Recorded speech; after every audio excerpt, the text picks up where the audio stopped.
कक्षा 7 गणित अध्याय 11 प्रश्नावली 11.1 का 5वां सवाल है कि निम्नलिखित में से प्रत्येक को उनके अभाज्य गुणनखंडों की घातों के गुणनफल के रूप में व्यक्त कीजिए। ठीक है जी।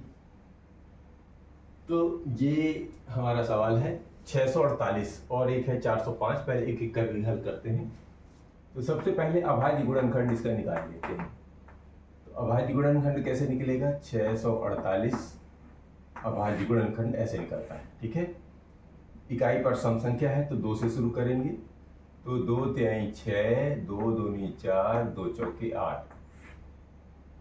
अभी भी सम संख्या है तो 2 एक कम 2, 1 बचा 12, 2 छक्के 12 और 2 दूनी 4। अभी भी इकाई पर सम संख्या है तो अभी भी 2 से जाएगा। 2 अट्ठे 16 और 2 एक कम 2। अब इकाई पर 1 आ गया माने अभाज्य हो गया। तो 3 से ट्राई करेंगे। तो 3 दूनी 6 और 2 बचा तो 21 बन गया। 3 सत्ते 21। अब 3 नवा 27, 3 तिरका 9, 3 एकम 3।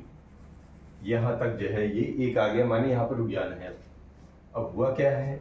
तो 648 जो है वो किसके बराबर आया? 648 1 2 3, 3 तो आ गए 2, 1 2 और 3 2 आ गए। फिर 1 2 3 4, 4 3 दिए, 1 2 3 और 4। ये इसका अभाज्य गुणनखंड निकल आया। अब क्या करना है? इनको जो है घातों के गुणनफल, घात कैसे होते हैं? जो जितनी बार आया है पहले तो देख लीजिए। 1 2, ये 2 जो है ये आया है, कितनी बार आया है? 1 2 3, तो ये 2 की घात 3 बन गया। अब चूंकि 3 भी शामिल है तो अब 3 और 2 दोनों अलग अलग प्रकार की संख्याएं हैं। तो 3 को 1 2 3 मतलब ये 3 4 बार आया है। तो पहले तो 3 तो लिख ही लीजिए और ये कितनी बार आया है वो लिख लीजिए। और ये किससे बना है? ये 648 से बना है। इसका मतलब ये है 648 को अभाज्य गुणनखंडों की घातों के रूप में इस प्रकार लिखा जाएगा। ये बात समझ में? यहां पर देखेंगे 405 को सबसे पहले अभाज्य गुणनखंड हल कर लेते हैं। तो ये 405 रहा और ये इसके अभाज्य गुणनखंड इस तरह निकलेंगे। तो इकाई पर 5 है, इकाई पर 5 है तो पहले 3 से ट्राई करेंगे, नहीं जाएगा तो 5 से। तो शुरू करते हैं। 3 एकम 3, 1 बचा 10, 3 तिरकाई 9, 1 बचा 3 5 15, 3 से जा रहा है सो हम 3 से ही लगाएंगे। तो 3 एकम 3, 3 तिरकाई 9 और 3 पचे 15। अभी भी देखिए 3 से जाएगा। 3 चौके 12, 3 5 15, अभी भी 3 से जाएगा। तो 3 चौके 12, 1 5, 3 पचे 15, अभी भी 3 से जाएगा। 3 एकम 3 और 5, 1 बचा तो 15 और 3 पचे 15। ठीक है। अब 5 से एक ही बार जाएगा सो 5 एकम 5। ठीक है। तो ये कितनी बार गया? ये 405 जो है 1 2 3 4, 4 तो 3 आए, 1 2 3 4 और 1 5 आया है। ठीक है। इसका मतलब ये आया कि 3 जो है 4 बार गया है तो यानी घात 4 हो गया। और 5 कितनी बार गया है? 1 बार गया है तो 5 की घात 1 भी लिख सकते हैं, या 405 बराबर ये। और 1 की चूंकि घात लिखा नहीं जाता तो 3 की घात 4 और गुणे 5, ये आ गया 405 का घातांकीय रूप। यानी कि 405 को अभाज्य गुणनखंडों की घातों के रूप में इस प्रकार लिखना है। तो इसी के 2 और हैं, तीसरा और चौथा, वो भी लेते हैं। इसी का तीसरा और चौथा पार्ट है 540 और 3600। तो शुरू करते हैं। पहले 540 का अभाज्य गुणनखंड निकालिए, फिर निकालेंगे 3600। तो ये रहा 540 और चूंकि इकाई पर 0 है अर्थात सम संख्या है तो सम संख्या को 2 से शुरू करते हैं। तो 2 दूनी 4, 1 से 14, 2 सत्ते 14, 2 शून्य 0। फिर 2 से लेते हैं। 2 एकम 2 और ये 2 तिहाई 6, 1 बचा 2 पंचे 10। अब 5 आ गया यानी या तो 3 से या फिर 5 से। तो लेते हैं 2 से 3 से लेंगे तो 3 चौके, हाँ 3 से जाएगा। 3 चौके 12, 3 पचे 15, अभी भी 3 से जाएगा। 3 एकम 3, 3 पचे 15, अभी भी 3 से जाएगा, 3 पचे 15 और अब 5 से जाएगा, 5 एकम 5, ये इतना आ गया। अर्थात ये जो 540 है उसके अभाज्य गुणनखंड कितना निकले, 2 तो 2 है और 3 1 2 3 3 3 है, एक ये दूसरा ये तीसरा और एक 5 है।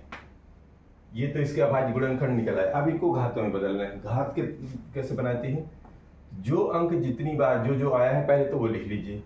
2 आया है और इधर 3 आया है और इधर 5 आया है, कितनी बार आया है, 2 आया है 2 बार, तो ये 2 की घात चढ़ा दी।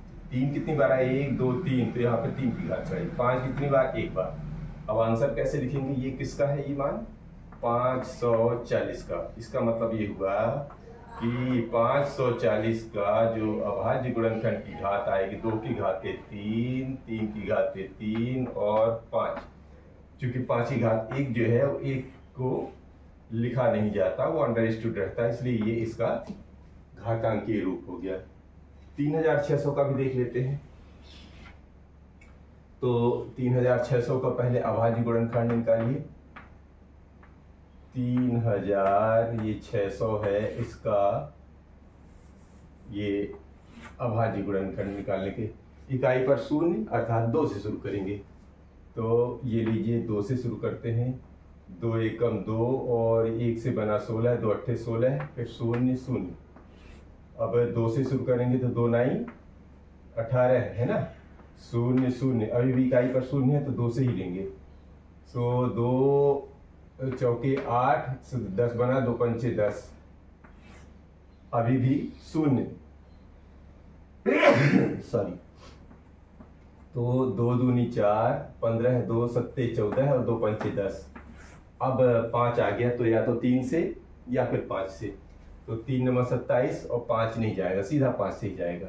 तो 5 पचे 25 और 2 से 25 बन गया, 5 पचे 25, फिर से 5 से लीजिए। सो 5 एकम 5, 5 एकम 5 और 11 खुद अभाज्य संख्या होती है और किसी से जाता नहीं, तो ये एक बार जाएगा।